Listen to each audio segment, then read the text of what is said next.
Hey everybody, I'm Hugh Brownstone for Three Blind Men and an Elephant. And today we've got something special for you. We are giving away a brand new Zeiss Batis lens of your choice, but hold that thought, at least for the next few minutes, because first I want to give you an update on Sony's A6400. Now, back in January of this year, I gave you my first hands-on impression of the successor to our own A6300. Here's the bottom line. It is a deceptively good upgrade. Better than I thought even 12 hours ago. And to my utter astonishment, we are now seriously considering making this, the A6400, the next camera purchase for us. Fast forward to mid-April, just a couple of months ago, and yeah, we actually did buy one with our own hard cash. We sold off our A6300 so that the net cost to us was just a few $100s. But we then sold off our excellent but seldom used 24-105 f4 Sony FE because it dwarfed the camera and too often didn't allow us to go wide enough, sometimes not shallow enough. This effectively netted the final upgrade cost to zero, allowed us to buy the radically smaller, faster, and more usable Sigma 16mm 1.4 for the wide end to complement our FE28 f2 and E50 1.8 OSS, and still have money left over for other purchases. Two things have happened since then. First, the A6400 has become the outstanding B cam that we'd anticipated, a wonderful complement to our GH5 for B-roll and two-camera documentary setups. Second, and this is a surprise, the A6400 has become our A-cam in the Batcave for our YouTube channel, unseating the GH5. That's because the A6400 gives us two things we needed that the A6300 did not: unlimited 4K recording and external power options via the USB port, essentially matching the GH5. One thing that the GH5 does not: consistently reliable autofocus.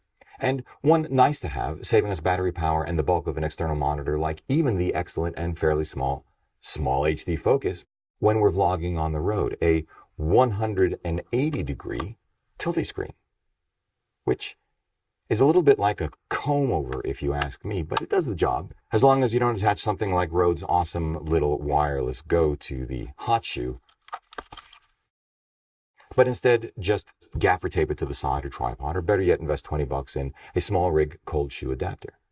Comb over or not, and at least for now, I think the A6400 is the pick in Sony's crop sensor lineup, one of the best APS-C cameras on the market, full stop, and the optimal set of inevitable trade-offs one must make for what we do. With this said, is our Sony kit complete? Is there anything still missing for the A6400? Well, sure. Now that we've sold off the 24-105, we don't have anything longer than 50mm, itself the full frame equivalent field of view and depth of field of a 75mm 2.8. That is until last week, when through the good offices of our friends at Zeiss and Adorama, thank you guys, a couple of bad boys were drop-shipped on us. You might say Batis boys, actually, as in Zeiss Batis, better suited to our shooting philosophy and the A6400 than the much bigger and heavier full-frame zooms from Sony, gorgeous as they are. And still, the Zeiss lenses are lighter, smaller, and less expensive than Sony's own high-end primes, with built-in lens image stabilization that the Sonys do not offer. I think this is fascinating. I'm talking about the 85mm 1.8 and the 135mm 2.8, nearest full-frame equivalent fields of view and depths of field to two of my favorite focal length speed combinations of all time, 135 2.8 and 200 f4. If you take a look at Sony's excellent full-frame moderate telephoto zooms as a way to get into longer focal lengths for Sony's crop sensor cameras, the 24-105 f4, the 70-200 f4, and the G Master 70-200 2.8, I wouldn't bother with their consumer crop sensor zooms. You're looking at 663 grams and $1,400, 850 grams and $1,500, and 1,480 grams and $2,600 respectively. Paying for weight and coverage that you cannot use, although, hey, nice upgrade path when you move to full frame. Even so, by comparison, the Batis 85 and 135 are absolutely petite at 475 and 614 grams respectively, and bargains at that, amazingly, 1100 and 1600, compared to Sony's own and quite extraordinary relevant G Master Primes, the 85 1.4 and 135 1.8 at 820 and 950 grams, $1,800 and $1,900 respectively. Of course, there is also Sony's own FE85 1.8 at 371 grams and just $600, optically superb, a great value, and one of the few instances, by the way, where a lens function button makes sense to me, for IAF. None of these Sony Primes, however, as I mentioned a moment ago, offers built-in lens image stabilization. Now, this is not a terrible omission, ameliorated somewhat, in any case, when you attach them to one of Sony's third-generation IBIS-enabled full-frame A7 cameras.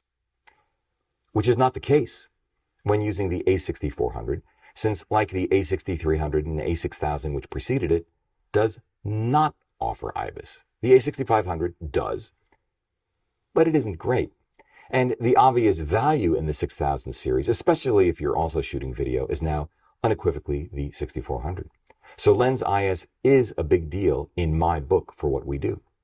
And to my utter astonishment, I really like the OLED displays on these two lenses because at these focal lengths and maximum apertures in particular, depth of field is very narrow. Check out my review of the Sony 135-1.8 and Leica Summicron SL90 f2. I'll put links to our E-mount reviews in the show notes down below in the descriptions, and you'll learn what I'd forgotten. That in tight close-ups, which I like, depth of field at 1.8 or f2 will often be too shallow. Having the depth of field scale operating in real time, changing in response to distance, and more importantly, changes in aperture, is great.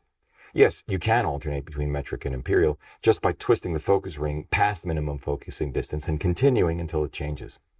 You can also turn it off altogether, turn it on full time, or have it come on only when using manual focus. Up to you, though if you ask me and don't have a USB 3.0 cable and battery with you, I'd set it to minimize drain on the still PEZ-size A6 batteries. Only when using manual focus or off altogether. On, even with AF, only long enough to orient yourself to just how shallow the depth of field can be. From where I sit, you know what? 1.8 on the 85, even if f2, is more than shallow enough. 2.8 on the 135 is also more than shallow enough. I just don't need 1.4 or 1.8. What I probably don't have to tell you, you probably already know, is that image quality on the Batis line is outstanding, as is build quality.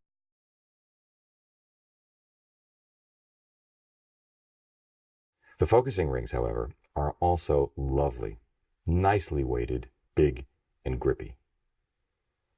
It would be nice if the Batis line employed a manual focus clutch with hard stops for infinity and minimum focusing distance. But I'm getting piggy. Anyway, I will have more to say about these two Batis bros in the coming days along with imagery. But for now, let's talk about how you can win a brand new factory sealed Batis of your own. Either one of these two, or hey, why not? The 18mm 2.8 25 f2 or 40mm f2, which is a very cool lens. As I said, your choice. I really dug that 40. All you need to do is subscribe to our YouTube channel. Don't forget to also click on the little alarm bell so you'll be alerted to new videos. Follow us on Instagram and or Twitter. Join our mailing list and or use our no-cost-to-you Adorama affiliate links all down below in the description. You'll be entered into the giveaway automatically. You probably know how this works, right? The more of these things you do, the higher the probability of winning. We'll have a random drawing at the end of this month and announce the winner then. That's it. Great glass. Great odds. Claudia and I are packing tonight and heading up to New York City tomorrow to give these bad boys a go. As I said, more coming soon. For Three Blind Men and an Elephant, I'm Hugh Brownstone. See you next time.